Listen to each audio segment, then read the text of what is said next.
तो हाय व्यूअर्स, आज हमारे साथ हमारे 3 गेस्ट जुड़े हुए हैं and they all are the winners of the Diwali special beauty photo contest in a traditional wear category में है मधु जी और Anuja ji. Ankush is from the western wear category. So इन लोगों ने काफी मेहनत किया है एंड उन्होंने 2 राउंड्स क्रॉस करते हुए आज विनिंग टाइटल अपने नाम किया हुआ है एंड उन लोगों का ट्रॉफीज भी हम लोगों ने भेज दिया है। अंकुश को शायद मिला नहीं ना ट्रॉफी अभी तक। नहीं, अभी तो नहीं अंकुश, आया। अनुजा जी को भी नहीं है, अंकुश को भी नहीं है, नहीं। मधु जी को आ चुका है। हाँ, आ चुके हैं। ओके ओके, मधु जी जरा ट्रॉफी और सर्टिफिकेट्स दिखा दोगे एक बार। श्योर। अनुजा जी, अंकुश जी, आप लोगों का भी आ जाएगा, मतलब मे बी इन ट्रांजिट होगा, तो उनका पहुंच चुका है ऑलरेडी। सो ये दिख देयर रहा शी है? इज। सो अभी हम लोग का पॉडकास्ट भी हो गया। यस यस यस, दिख रहा है पूरा। Nice. Okay. Thank so you. आज का अगर पॉडकास्ट चालू करें, most welcome and congratulations as well. So सबसे पहले तो मैं ये जानना चाहूंगा कि लाइक आप लोगों ने ये ब्यूटी कॉन्टेस्ट जीता, और सबसे पहले तो आप लोगों ने जब ये देखा रहेगा कि ऐसा कोई एक कॉन्टेस्ट आया है जो हमारा दिवाली से पहले का था। इवन आप अनुजा जी शायद हमारे जो नवरात्रि स्पेशल कॉन्टेस्ट थे उसमें भी आपने पार्टिसिपेट करने के लिए इंक्वायरी किया था, बट किसी कारण से आप पार्टिसिपेट नहीं कर पाए थे। सो दिवाली वगैरह में आपने पार्टिसिपेट किया। सो आप दोनों अपना अपना एक्सपीरियंस बता सकते हो, कैसा रहा पूरा जर्नी, कैसा रहा, क्या सोच के आपने पार्टिसिपेट किया और अब जीतने के बाद आपको कैसा लग रहा है। अनुजा जी पहले बोलिए। जी, मुझे बहुत ही अच्छा लगा पार्टिसिपेट करके। मैंने सोचा देखिए कई सारे स्कैम्स बहुत सारे चलते हैं बट मुझे डर भी लग रहा था कि शायद पता नहीं कैसा है, सही है या नहीं है। मैंने पूरी वेबसाइट को चेक करा और फर्स्ट टाइम मैंने ऐसा कुछ पार्टिसिपेट किया था। तो जस्ट मैंने सबके बोलने पे मैंने बोला चलो ठीक है 3 फ़ोटोज़ ही भेजने हैं, मैं फ़ोटोज़ भेज देती हूँ। तो बस मैंने फ़ोटोज़ भेजे और जब फर्स्ट टाइम सिलेक्शन हुआ तो मुझे लगा नहीं यार मुझे और करना ही है इसको। तो फिर मैंने सेकंड राउंड के लिए भी मैंने चलो फ़ोटोज़ वगैरह भेजे और फिर लकीली हो गया क्लियर। अच्छा लगा, बहुत ही हो काफ़ी गया अच्छा क्लियर। लगा। अब ऐसे कॉन्टेस्ट में लेते रहूँगी भाग, ऐसा है। ओके। सो मधु जी आप बताइए, आपको कैसा था पूरा जर्नी, या क्या सोच के आप आए थे, और कैसा रहा जीतने के बाद एक्सपीरियंस वगैरह, या आपको भी कुछ ऐसा डर था जो अनुजा जी ने बोला कि हाँ कहीं ये स्कैम वगैरह तो नहीं है, ऐसा कुछ। एकदम, एकदम। हाँ जी, हाँ, मुझे भी बहुत डर था। एक्चुअली मेरे साथ हो चुकी है ऐसी स्कैम, तो इसलिए मैं डर गई थी। मैंने फ़ोन भी किया था आप लोगों को, मतलब मैसेज दिया था कि ये स्कैम तो नहीं होगा ना? पहले हो गए तो इसलिए मैंने थोड़ा-सा लगा था, लेकिन जब मतलब आप लोगों का मैसेज आते रहे तो मैंने तब सोचा कि नहीं ये गलत तो नहीं हो सकती। जो मैं मैसेज देती हूँ तो रिप्लाई वगैरह आती है, तो ठीक है एक बार रिस्क ले ही लेती हूँ। फिर किया, विनर भी हुई, मतलब बहुत ही अच्छा लगा, सच में। नेक्स्ट भी कुछ होने से ज़रूर जॉइन करेंगे। Definitely definitely, thank you so much. आप लोगों फिर ने हम पे हाउस भी वाइफ मतलब हमारे ऊपर भी अपनी भरोसा जताया। जी बताइए। हाँ, मैं बोल रही हूँ कि देखिए वर्किंग बोलिए तो अनुजा जी। वर्किंग करती है, वर्किंग जो है वो लोग वर्किंग करते ही हैं, कोई टेंशन नहीं रहता उनको। बट एक हाउसवाइफ के लिए अगर ऐसा कुछ अपॉर्चुनिटी आता है तो उन लोगों को बहुत खुशी होती है कि एटलीस्ट हमने भी कुछ जीता है, हमने भी कुछ किया है। अदरवाइज उनको लगता है बस मेरा एक रूटीन है, बस वो फॉलो करना है, दैट्स इट, मैं इसी के लिए हूँ। तो एक डिप्रेशन टाइप में हो जाता है अगर ऐसा कुछ कॉन्टेस्ट वगैरह आते रहता है तो इंसान खुद भी अच्छे से मेंटेन करके रहता है कि नहीं भाई मुझे इसमें पार्ट लेना है या मैं भी ऐसा कुछ कर सकती हूँ। तो that is very good opportunity for everyone. Actually ये कैसे हुआ, मेरा बेटा ही इनमें शामिल है। मतलब एक दिन फेसबुक देख रहे थे तो वो टीएमएस का मतलब एक ऑर्गेनाइजिंग कमेटी है, उसका मतलब पोस्टर देखा था, तो बेटा ने बोला मम्मी तुम्हारा तो बहुत इच्छा है, तुम इसमें पार्टिसिपेट करोगी? हाँ, मैंने बोला हाँ क्यों, इच्छा तो है, तो तुम करो। मैंने बोला नहीं अभी नहीं करना है, तुम्हारा पढ़ाई है। फिर उसने बोला तुम नहीं सकोगी ना इसलिए बोल रहे हो। तो मैंने बोला मेरे साथ चैलेंज मत करो बेटा। तो एक्चुअली मैं इसलिए किया अरे रे। क्योंकि इन लोगों में हम हमेशा बेटा को बोलता रहता हूँ कि तुम ऐसा पढ़ाई करो, हम करते तो ऐसा होता ऐसा होता। वो बोला हाँ हाँ, मुंह में आप लोग ऐसे ही बोलते हैं, खुद करके दिखाओ। तो मैंने बोला ठीक है। तो तब जाके मैंने मॉडलिंग मतलब ब्यूटी पेजेंट में भाग लिया था और विनर हुई। तो उससे मतलब बेटा भी खुश, बोला हाँ मम्मी तुमने तो करके ही दिखाया। तो उससे क्या हुआ, कॉन्फिडेंस लेवल जो थोड़ा बढ़ गया है। नहीं ऐसे भी हमारे इधर में कहावत है ना, you should always lead from front या फिर लीड बाय एग्जांपल, कि अगर आप एग्जांपल्स खुद ही सेट करोगे तो वो चीज भी एक आपके फैमिली के लिए या आपके बच्चों के लिए भी एक एग्जांपल्स बनता है कि हाँ रोल मॉडल की तरह आप भी आ सकते हो। नहीं तो जैसे इन्होंने कहा कि बच्चा उठ के बोलता है कि हमारा जमाना और आपका जमाना तो अलग ही था, तो वो उनको ऐसा लगता है कि लाइक टुडेज जनरेशन ऐसा हाँ हाँ सोचती है बोल। कि लाइक अलग ही है, उन्होंने तो अपना जमाने में काफी इजीली किया होगा।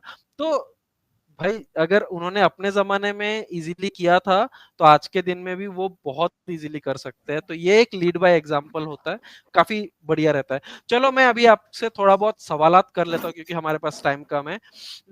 सबसे पहले तो मैं ये जानना ठीक चाहता हूँ है। आप दोनों से, जब आप दोनों अनुजा जी भी मेकअप में हो, मधु जी ने भी काफी बार आपने बोला कि आपने जीता है ब्यूटी कॉन्टेस्ट वगैरह। सो मैं ये जानना चाहता हूँ कि जब ये आप शब्द सुनते हो ब्यूटी, तो आपको क्या समझ आता है या आपका उसको लेकर डेफिनेशन या वो नजरिया आपका क्या है? चलिए मधु जी पहले बताइए। अच्छा, वैसे मन में मतलब ये आता है कि तो वो तो खुद को थोड़ा चेंज मिलेगा। खुद खुद को मैं बदल दूंगी थोड़ा, ऐसा ऐसा करके। तो जब मैं अपना चेंजिंग मतलब मेकअप वगैरह करके चेंजिंग मिलता है, तो लगता है कि मैंने ज़्यादा टाइम शायद बहुत पीछे चल गई थी, फिर आगे मुझे निकलना है। ऐसे करने से इतना लोगों से मिलजुल होता है। तो एलिगेंस मतलब। अनुजा जी बताइए, आप जब सुनते हो ब्यूटी शब्द क्या आता है आपके दिमाग में पहला? देखिए, एज अ मेकअप आर्टिस्ट अगर मैं बोलूँ, तो ब्यूटी का मतलब ये नहीं होता कि बस मेकअप कर लो और वो ब्यूटी हो गया। नहीं, beauty is your inner quality. Your inner quality, what ever reflects out is called beauty. ठीक है। अगर आपका जो क्या बोलूं, अंदर से अगर आप अच्छे नहीं हो या आपका नेचर अच्छा नहीं है, तो वो दिख जाएगा, वो चेहरे पे दिख जाएगा। आप कितना भी मेकअप कर लो, आप में वो सुंदरता आएगी नहीं। बट यही आपका नेचर वगैरह एवरीथिंग, आप फ्रेंडली हो, नेचर अच्छा है, आप सबके लिए सोचते हो, तो वो इनर ब्यूटी दिख जाएगा। और एज अ मेकअप आर्टिस्ट अगर मैं देखूं, तो we enhance the quality, we enhance the features of the person. We will not change your face, है ना? तो features को change करना is beauty, and in other way is a normal layman अगर मैं कहूँ, तो that is your inner quality, what reflects in your face. तो वो है ब्यूटी। एंड ब्यूटी हम्म। एक लड़कियों के लिए ब्यूटी मतलब कि आप अपने आप को हेल्दी रखो। That is what beauty is all about. आप अपने आप को हेल्दी रखो। आप अपने लिए भी जियो। आप सिर्फ फैमिली के लिए मत जियो, आप अपने लिए भी जियो, अपने लिए भी सोचो। के लिए भी। सही बात, सही बात, नाइस। ओके, सो हमारा जो सेकंड क्वेश्चन है कि आप दोनों अभी घर में हो, आप लोग ब्यूटी प्रोडक्ट्स भी यूज करते हो, कॉस्मेटिक्स वगैरह भी यूज करते हो या होम रेमेडीज भी यूज करते हो, काफी सारे चीजें। तो अगर मैं एक शब्द में अगर बोलूं, जो बीइंग अ बॉय या बीइंग अ मैन, अगर मैं आपसे थोड़ा सलाह लूं कि ऐसा क्या घरेलू नुस्खा होगा जो मैं देखिए, हम क्या होते हैं ना, मर्द लोग क्या रहता है, बहुत आलस कि हाँ उसको निकाले, निचोड़े, खोले, बनाए, काफी आलसी रहता है, तो इतना टाइम मतलब होता नहीं है। तो ऐसा क्या, ऐसा स्किन केयर हो सकता है जो बहुत सिंपल भी हो और बहुत जल्दी बन जाए और घर पे ही बन जाए और डे टू डे लाइफ में हम लोग यूज कर सके? अनुजा जी बताइए। सबसे अच्छा है बेसन का लेप। बेसन, दही, हल्दी, बेसन बेस्ट। दही मतलब हल्दी डायरेक्ट बेस्ट। मैं उसको मैरिनेट करके, हाँ तरीका कैसा हाँ होगा? हाँ, सब मिक्स करके बेसन, हल्दी, 1 चम्मच बेसन, आधा चम्मच दही, और चुटकी भर हल्दी, और थोड़ा सा शहद अगर हो तो आप सबको मिक्स कीजिए और लगा लीजिए 10 मिनट पहले नहाने के, और उसके बाद फिर आप नहा लीजिए। मतलब बहुत अच्छे से उसको रब करके और फेस वॉश कर लीजिए। और सेकंड चीज़, हमारे घर में हम सब्ज़ी काटते हैं, तो आलू काटते हैं, बस आलू को रब कर दीजिए। टमाटर काटते हैं, थोड़ा-सा टमाटर कभी ऐसे किचन से ही सामान, सारा किचन का ही सामान, और बेस्ट है कि अपने घर का सामान ही यूज़ करो। ज़्यादा प्रोडक्ट्स बाहर के यूज़ करना इज़ हार्मफुल, लॉन्ग टर्म के लिए it is harmful for your skin. So better to take from your home thing, है ना, कि जो भी आपके घर में है, यू जस्ट टेक दैट। टमाटर ले लिए, टमाटर काट के लगा दिए, पपीता खा रहे हैं, पपीता काट के लगा लिए, दही है, दही काट के मतलब दही थोड़ा-सा ये करके लगा लिए, कच्चा दूध है वो लगा लिए, बस थोड़ा-सा रब किए, बस वॉश कर लिए, दैट्स इट। ज़्यादा कुछ करने की ज़रूरत नहीं है, अपने स्किन को बस है कि रेगुलर आप मुझे सफाई करो। Everything wants a regular cleanliness. तो ऐसे ही आपका फेस भी है, रेगुलर क्लीन करो, एवरीथिंग विल बी फाइन। आपको कुछ ज़्यादा करने की ज़रूरत तो नहीं ये है। डेली बेसिस में होना चाहिए कि हाँ, ये डेली लाइक ऐसा बेसिस कोई पे टाइम है कभी कि हफ्ते में 2 बार 3 बार? देखिए, ये बेसन वाला तो आप हर दूसरे तीसरे दिन कर सकते हैं। इट डिपेंड्स आपकी कि आप कितना घर से बाहर रहते हो। आप बहुत ज़्यादा घर से बाहर ही रहते हो, तो बेटर कि आप हर 2 दिन पे ये चीज़ करो। कुछ ना कुछ तो क्लीन करना और पड़े, ये मतलब मैन वुमेन कभी दोनों के क्लीन लिए? तो आपको करना पड़ेगा। क्लीन तो आपको करना जी, पड़ेगा। जी, जी। फेस क्लीन मैन नहीं वुमेन करने पे दोनों के लिए है ये? सारा, हाँ, हाँ, हाँ, सबके हाँ, लिए है, सेम। सबके लिए है। Okay, okay, okay. Madhu ji कुछ स्पेशल आपका कोई नुस्खा लाइक नुस्खा?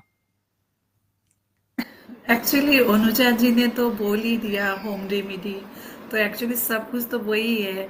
मैं फिर भी बोलना चाहूँगी कि जो अपना वो गाय का दूध होता है ना, तो वो थोड़ा कच्चा जो होता है वो अपने कॉटन में लेके फेस में डालने से वो ग्लो ज़्यादा आता है।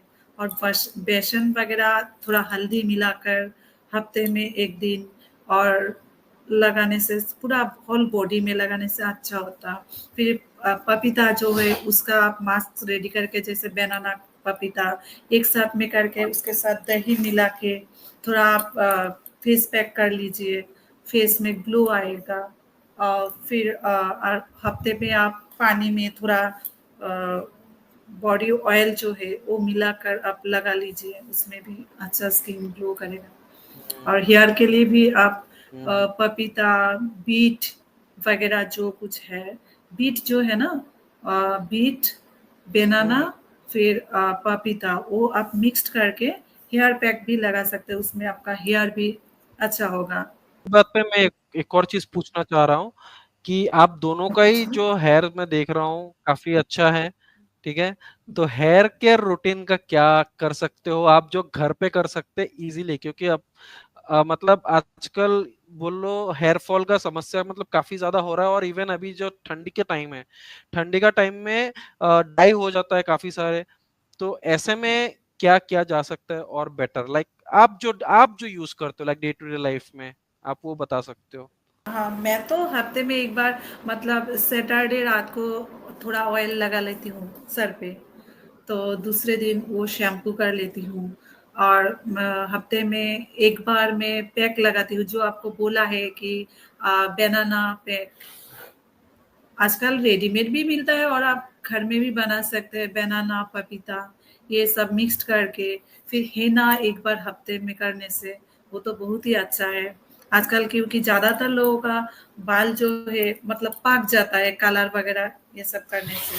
तो आप उसके हुँ, लिए भी बीट जो है ना, बीट बीट, गार्ड, ये सब हुँ, आप हुँ, पानी में उबाल कर, हाँ, पानी में उबाल कर उसमें थोड़ा तेल डाल के पैक लगा लीजिए, तो 30 मिनट्स आप वॉश कर लीजिए। उससे बहुत बहुत मतलब हुँ, अच्छा फल मिलता है। हेयर के लिए भी मैं एक चीज़ हुँ, बोलना चाहूँगी जो मैं भी मतलब नहीं कर पाती हूँ, क्योंकि बहुत शेड्यूल टाइट रहता है, तो ज़्यादा कुछ नहीं कर पाते।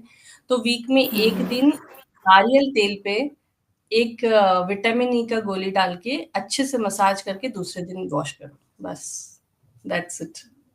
विटामिन ई उसको तो काट के। विटामिन ई, हाँ, इवियन जो है ना वो अच्छा शायद होगा। हाँ, बहुत हाँ, अच्छा एवियन। होता है इवियन विटामिन ई 200, और हाँ, नारियल विटामिन का सी तेल। भी है। सारा अच्छे से मसाज करके सुबह हेयर वॉश, दैट्स इट। अभी हाँ, क्योंकि हाँ। ज़्यादा और टाइट शेड्यूल रहता है, हुँ, हम लोग नहीं कर पाते हैं उतना ज़्यादा केयर। कभी-कभार आप स्टीम कीजिएगा। अपना हाँ थोड़ा गर्म पानी, तेल मतलब तेल दे के गर्म पानी लेके टॉवेल दे के आप स्टीम कीजिएगा।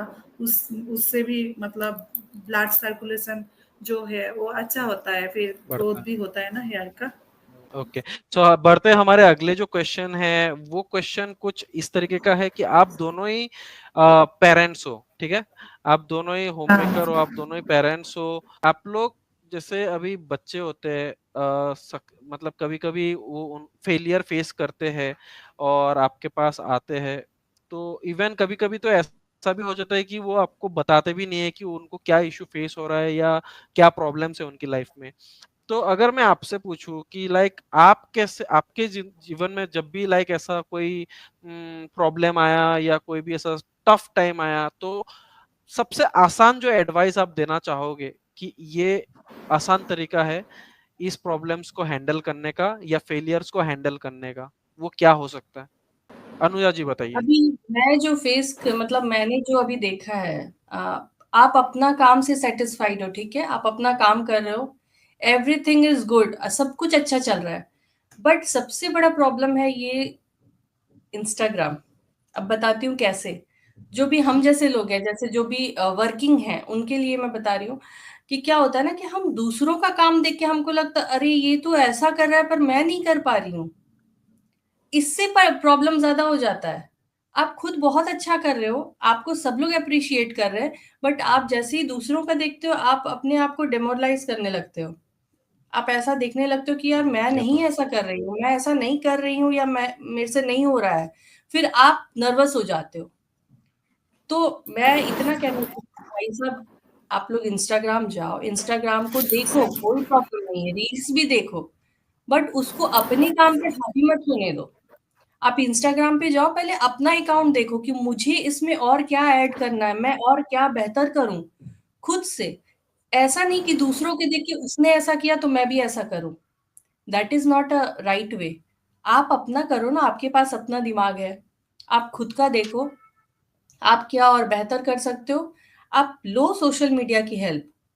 आप गूगल पे जाओ, गूगल करो, सोशल मीडिया की हेल्प अच्छे से लो, बट किसी का कॉपी मत करो। किसी का कॉपी मत करो, आप अपने दिमाग से सोचो और अपने से आपने क्या किया है अब तक और कैसे बेहतर कर सकते हो उसके बारे में सोचो, ना कि दूसरों को देख के अपने आप को नीचा दिखाओ। आजकल यही हो रहा है हम्म, मार्केट में, सब लोग अच्छा ही काम करते हैं, बट दूसरों को देख के सब डेमोरलाइज हो जाते हैं कि अरे मैं ये नहीं कर पा रही हूँ, मेरे से नहीं हो रहा है। फिर क्या होता है ना, आप जो कर रहे हो और अच्छा, उसमें भी आप नीचे हो जाते हो। तो वो नहीं करना चाहिए मेरे ख्याल से। हम्म। सही बात। अभी मधु जी बताइए, आप क्या एडवाइस दोगे इस चीज को लेकर, कैसे अपने फेलियर्स को हैंडल करें, कैसे अपने लाइक टफ टाइम्स को हैंडल करें, आपका ऐसा क्या मूल मंत्र रहा होगा? एक्चुअली फेल्यूर जब होती वो थोड़ा मन तो खराब होता है। पहले पहले होता था, अभी नहीं होता है। क्योंकि मैंने ऐसे मतलब अपने गुरुजनों से देखा है। मेरे मम्मी को बहुत फॉलो करती हूँ एक्चुअली। मेरे मम्मी को देखा है, कितना भी मतलब कुछ हो जाए ना, अगर कोई भी बड़ा भी प्रॉब्लम हो जाए तो मम्मी कभी मतलब मन से टूटती नहीं। तो हमेशा वही मैं फॉलो करती हूँ कि मम्मी ये कुछ भी प्रॉब्लम होता तो किसी से शेयर भी नहीं करता, खुद खुद सोचते रहते। एक्चुअली फेस देख के थोड़ा तो पता चलता था कि मम्मी का कुछ प्रॉब्लम है, लेकिन फिर भी हम माने हमारे सामने मम्मी ऐसा रहता था कि कुछ भी नहीं हुआ जैसे कि। तो वो जो पावर है ना मम्मी से एक्चुअली मिला है। क्योंकि मैं यही सोचती हूँ कि मम्मी ने किया तो पॉसिबल तो सब कुछ है, थोड़ा कठिनाई तो होगा। सब रास्ते में देखिए हम लोग जो भी करते हैं थोड़ा तो उसका नेगेटिव भी है पॉजिटिव भी है। मैं जब पहले पहले हम्म, मॉडलिंग में मतलब गया, मॉडलिंग मतलब शौक से गया था, मेरा वो पैशंस नहीं है। तो कोई कोई बोल रहा था तुमने क्यों चुना है? मैंने बोला मेरे बेटे के लिए चुना है। तो बोला वो थोड़ा कठिन मतलब कठिनाई नहीं होगा फैमिली से मतलब ये सब करके जाना? मैंने बोला नहीं। एक दो बार जब किया हस्बैंड गया तो एक्चुअली सब मतलब खुद में बिलीव जो है ना वो रहना चाहिए। और पॉजिटिव भी थोड़ा रहना चाहिए, जो मेरे से हो सकता है, क्यों नहीं, सब अगर कर सकता है तो मैं भी सकूंगी ना। तो मैं एक्चुअली उसके लिए ट्राई करती हूँ। हाँ, मैं हार नहीं मानती हूँ किसी चीज से, तो मुझे करना है। अगर मैं एग्जैक्टली। हार मान गई तो मेरा बेटा जो है ना पीछे पड़ जाएगा, क्योंकि वो मुझे फॉलो करेगा। जैसे मैंने मेरे पेरेंट्स को हम्म। फॉलो किया, फिर वो मेरे पीछे मुझे भी फॉलो करेगा। अब मम्मी से नहीं हुआ, मुझसे क्या होगा। मतलब मैं हार नहीं मानती हूँ, हम्म। कोशिश करती हूँ। मतलब जीतो या हारो, कोशिश करते रहना हाँ, चाहिए अपने कोशिश एंड हमेशा से। करना। Exactly exactly. चलो अभी मैं एक आखिरी सवाल आप लोगों से पूछ लेता हूँ।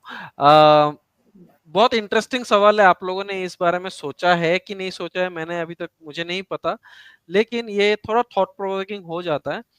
सपोज आपको मैंने, आप इन फ्यूचर इस पूरे वर्ल्ड में सबसे ज्यादा पावरफुल इंसान बन गए, सबसे ज्यादा पावरफुल इंडिविजुअल बन गए, वो कुछ भी हो सकता है, लाइक पोजीशन हो सकता है, मॉनिटरी हो सकता है, लाइक डिक्टेटर के हिसाब से भी हो सकता है, कुछ भी हो सकता है, but the most powerful person in the world. तो आप ऐसा क्या सही करना चाहोगे वर्ल्ड में, जिससे दुनिया में सच में एक चेंज आए? ठीक है, लेकिन इसमें एक कैच ये है कि पावर करप्ट्स पीपल। ठीक है, पावर के साथ, मतलब ऐसा कहा जाता है कि बड़ी शक्तियों के साथ बड़ी जिम्मेदारी भी आती है, लेकिन बड़ी ताकत जैसे ही आती है, बड़ी शक्ति जैसे ही आती है, करप्ट भी उसी तरीके से हो जाते हैं फिर। ठीक है, तो आप विदाउट बीइंग करप्ट, मतलब अपने आप को करप्ट ना करके, अपने मॉरल वैल्यूज को स्ट्रांग रखते हुए, आप अगर दुनिया की सबसे ताकतवर इंसान बन गए, तो आप दुनिया में क्या बदलाव लाना चाहोगे, या क्या एक ऐसा चेंज लाना चाहोगे? मैं बोलूं? हाँ, बोलिए। हाँ हाँ, बोले बोले। एक्चुअली मुझे मुझे बोला जाए तो मैं एजुकेशन को चेंज करूंगी थोड़ा। मतलब आजकल का एजुकेशन। बच्चा लोग जो, हाँ, एजुकेशन को थोड़ा चेंज करना चाहूंगी। नंबर वन में। सेकंड में जो गरीब, मतलब गरीबपना है दुनिया में, वो थोड़ा चेंज करना चाहूंगी। और 3 नंबर वो करूंगी, मतलब औरत लोगों के ऊपर जो अत्याचार होता है उसमें थोड़ा ध्यान दूंगी। मेरा बस एक 3 ही काम रहेगा। ग्रेट। ठीक है, अनुजा जी, अभी बताइए आपका क्या रहेगा इसमें? अगर वर्ल्ड में सबसे पावरफुल बन जाऊं तो सबसे पहले मैं हर महीने एक ऐसा मीट जरूर रखूंगी कि देश भर के जितने भी बड़े, जैसे अभी G20 यहाँ पे हुआ था, तो मैं ऐसा मीट हमेशा ही रखना चाहूंगी हर महीने में, ताकि जो मतलब जो दो देशों के बीच में जो झगड़ा है ना, वो खत्म हो जाए। क्योंकि एजुकेशन सिस्टम तो सिर्फ हमारा इंडिया का खराब है, बाकी एजुकेशन सिस्टम सब जगह के अच्छा है। और रही बात औरतों की, तो औरतें बहुत स्ट्रांग है बाहर कंट्रीज में। अगर इंडिया की बात ना करूं तो बाहर की जी। कंट्रीज में औरतें बहुत स्ट्रांग हैं और कदम से कदम मिला के चल रही है, उसमें नो डाउट, कोई प्रॉब्लम नहीं है। और सारी जगह पे आप औरतों को आगे देखोगे दूसरे कंट्रीज में। जी। महीने में एक मीट जरूर ऐसा रखूंगी ताकि जो हमारे सारे कंट्रीज में दोस्ती बढ़े, और ऐसा रहे कि मतलब हम किसी भी कंट्री में जाना चाहें, आना चाहें, तो that is very much easy. इतना कॉम्प्लिकेटेड ना हो जाना आना, कि वीजा है, ठीक है, वीजा इज ओके, बट इससे क्या होगा ना कि हमारे देश के बीच में जो दोस्ती बढ़ेगी ना, तो हमारा आना जाना, तो ऑब्वियसली हमारा जो पैसे का लेन देन है वो भी सब बढ़ेगा, तो इंडिया भी ग्रो करेगा। मतलब मैं चाहती हूँ कि वी ग्रो विथ एवरीवन, सारे देश एक साथ बढ़े जी। और सब एक साथ मेहनत करें, सब एक साथ बढ़े, जिनको जहां जाना है। अब इंडिया के लोग हैं जिनको वो सोच रहे मैं यूएस में जाके, इसका मैंने जो पढ़ाई किया उसका यूएस में अच्छा है, वहां जॉब अच्छा मिलेगा, तो वो आराम से जा सकते हैं। मतलब ऐसा कुछ ना, भेदभाव ना हो किसी में कि ये इंडिया से आया है तो ये कनाडा से आया है, तो इस तरह का ना हो, और आपस में सब मिलजुल कर रहे, और कुछ भी नया लॉन्च हुआ सब एक साथ जुट के सारा कुछ करे, तो कभी भी देश में एक दूसरे में मतलब कोई फूट नहीं आने वाला, कोई वॉर नहीं होने वाला। बस हाँ, ये पाकिस्तान है जिनको बहुत ही एग्जैक्टली। अच्छे से समझाना चाहिए, और फिर उनके साथ में दोस्ती थोड़ा सा प्रॉब्लमेटिक होगा, अदरवाइज तो आई थिंक सारे कंट्रीज बहुत अच्छे से, मोदी जी के आने के बाद तो सारे कंट्रीज बहुत ही ज्यादा इंडिया को पसंद करने लगे, और आना जाना सब मतलब इंडिया से इकोनॉमिकली भी जुड़ना चाह रहे हैं, तो मैं ऐसा ही करना जी चाहूंगी। जी। मधु जी क्या बोल रहे हो, तो आप बताइए। मैं एक्चुअली औरत के बारे में जो बोला है ना, तो अभी तक औरत कहाँ सेफ है, गर्ल्स वगैरह कहाँ सेफ है। जो अभी आरजीकर में जो दुर्घटना घटी है, तो ये तो हम लोगों के सामने ही है ना, मतलब देखा जाए तो वुमेन सेफ कहाँ है, अभी तक नहीं है। अभी तक रात 11-2 बजे तो हम लोगों के मन में भय है, कुछ ना हो जाए अकेले रास्ते पे, कहाँ है अभी तक आपने जो इसमें बोला थोड़ा। आपने जो बोला वो हम्म, इंडिया में सुधारने की तो बहुत ही जरूरत है। एजुकेशन सिस्टम, औरतें, ये सारे इंडिया में तो बहुत ही ज्यादा इम्पोर्टेंट चीज है। लेडीज को एकदम तो एकदम ऐसा मैं वही कंपल्सरी कराटे सीखना है, ऐसा होना चाहिए। कंपल्सरी सारे स्कूल्स में लड़कियों को तो कराटे सीखना ही सीखना है, वो इम्पोर्टेंट हो हाँ वो जाना तो चाहिए। बहुत ही अच्छा रहेगा। हाँ मैं समाप्त कर और देता हूँ। हाँ सबसे ज्यादा मैं समाप्त कर जब देता हूँ। आप दोनों ने क्या क्या कहा कि अनुजा जी ने जो कहा कि उन्होंने ये कहा कि पूरा वर्ल्ड में, मतलब सिर्फ हमें इंडिया को लेके नहीं, क्योंकि आप जब most powerful person in the world हो जाओगे ना, तो आपको एज ए इंडिया पाकिस्तान ऐसे नहीं सोचना है। तब आप पूरा, मतलब वो हमारा वासुदेव कुटुंबकम की तरह आपको सोचना है कि एक है, अब उस एक का राजा मैं हूं, अब इसको मेरे को सुधारना है। तो जो चेंजेस इंडिया में आएगा वही चेंजेस बाहर जाएगा, और वही जो चेंजेस बाहर होगा वही चेंजेस इंडिया में होगा। ये साइंस में एक बहुत हम लोग जो फिजिक्स में एक बहुत अच्छा इसका किसका लॉ था, उसमें कहा जाता है लॉ ऑफ, मैं भूल गया एग्जैक्टली लॉ ऑफ क्या था, रिलेटिविटी। लॉ ऑफ रिलेटिविटी होता है कि जो इंसान, जो कोई एक करता है उसका इफेक्ट सब पे पड़ता है, और जो पड़ता है। सबके सब करते हैं उसका इफेक्ट एक पे पड़ता है। ठीक है। तो हमारा ऐसा ही थॉट प्रोसेस है। आप दोनों ही अपनी अपनी जगह पर सही हो, एंड आई विश कि आप दोनों ही मतलब ऐसा पोजीशन में कभी ना कभी पहुंचो जहां पर आप डेफिनेटली कुछ ना कुछ चेंजेस ला सको इंडिया में। नॉट ओनली इंडिया, बाहर में भी ला सकते हो। ठीक है। तो अभी हम लोग का एक्चुअली टाइम काफी हो चुका है, हम लोग का टाइम भी अप हो चुका है। जाते जाते मैं बस इतना कहना चाहूंगा कि इतना पूछना चाहूंगा कि आप लोगों ने इधर हमारे साथ पॉडकास्ट किया, आप लोगों ने हमारे साथ इस इवेंट में पार्टिसिपेट किए, आप लोगों ने जीता ये कॉन्टेस्ट। सो अबाउट अस, अगर ग्लिट्स एंड ग्लोरी के बारे में अगर आप कुछ कहना चाहो या हमारे बारे में कुछ कहना चाहो, कैसा रहा सारा, चीजें आपने ऑलरेडी बता दिया है। जाते जाते अगर आप कुछ और बता देना चाहो तो। बहुत ही अच्छा लगा। मतलब आप लोगों का साथ देना, फिर साथ रहना, और फोटोशूट में जो विनर हुई हूँ उसके लिए तो मतलब फैमिली का लोग बहुत मतलब खुश है, और हमें भी बहुत अच्छा लगा। आगे भी मतलब आप लोगों से जुड़े रहना चाहती हूँ। That's nice, that's so sweet. Thank you Anuja ji. Once again. मैं भी यही कहूंगी कि मोस्ट बहुत ही अच्छा लगा ये जो आप लोगों ने नया निकाला है, ये बहुत ही अच्छा है। क्योंकि हम लोग ऐसा सोचते ना कि यार हमारा फिगर उस तरह का नहीं है कि हम मिसेस इंडिया में भाग ले। मिस इंडिया तो खैर अब वो है ही नहीं तो वो फिर एक टाइम चला गया, अब तो कुछ नहीं कर सकते, ऐसे बहुत सारे लोग सोचते हैं। तो वो चीज आप लोगों ने खत्म कर दिया कि there is no time bound. So you can participate whenever you want, and you have to be just healthy. And मतलब आपको अगर करना है तो यू कैन डू इट, आपका कोई टाइम बार नहीं है, आपको कोई जज करने वाला नहीं है। You just have to just give your 100%, that's it. आपने वो चीज प्रूव किया है, और बहुत अच्छा लगा कि ये सबके लिए ओपन है। ये बहुत अच्छी चीज है कि सबके लिए ओपन है, एनी वन कैन पार्टिसिपेट और जीत जाओ, तो बहुत ही अच्छी बात है। आप लोगों ने बहुत अच्छा ये चीज किया है, और आगे भी इसी तरह से करते रहिए, और हमें अपने साथ रखिए। और मैं जुड़ना चाहूंगी इसके साथ आपसे भी आगे। बात करके बहुत ही अच्छा लगा, स्पेशली। मुझे भी आपसे बात करके बहुत अच्छा लगा, और आपसे भी अभिमन्यु जी बहुत अच्छा लगा बात करके। और इसी तरह का अपॉर्चुनिटी देते रहिए, हम आपका साथ देते रहेंगे। Thank you so much.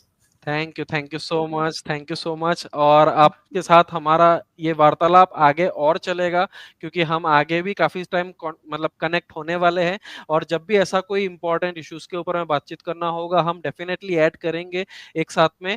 क्योंकि हम देखिए, हमारा जो एम है कि हमने बस एक इवेंट किया, उस इवेंट में हम लोगों ने जो विनर हुए उनको हम लोगों ने अवार्ड्स दे दिया, वहाँ पर हम ख़त्म नहीं करना चाहते। We just planning to make a big family, जहाँ पर सब एक दूसरे के साथ कनेक्टेड रहेंगे। एक ऐसा इकोसिस्टम होगा जब एक दूसरे के साथ कनेक्टेड होंगे, और अलग-अलग जगहों से, अलग-अलग ज़ोन से, अलग-अलग स्टेट के अलग-अलग डिस्ट्रिक्ट से जब लोग आएँगे, जुड़ेंगे, एक दूसरे के साथ बात करेंगे, कुछ जानने को भी मिलेगा, कुछ सीखने को भी मिलेगा। Along with that we all can grow together in this world, okay? तो जो जो भी हम लोग का लाइक पावरफुल बनने का जो सपना है, या लाइक आप लोगों को जो मैंने सवाल किया था, तो अ, वो भी पाने के लिए लोगों की ज़रूरत हमें काफ़ी ज़्यादा होती है। सो एक अच्छा फैमिली हम लोग बनाने की राह पर हैं। So thank you so much इस पॉडकास्ट में जुड़ने के लिए। आपसे मुलाकात होती रहेगी। Thank you so much Anuja ji, Madhu ji, thank thank you so much. You.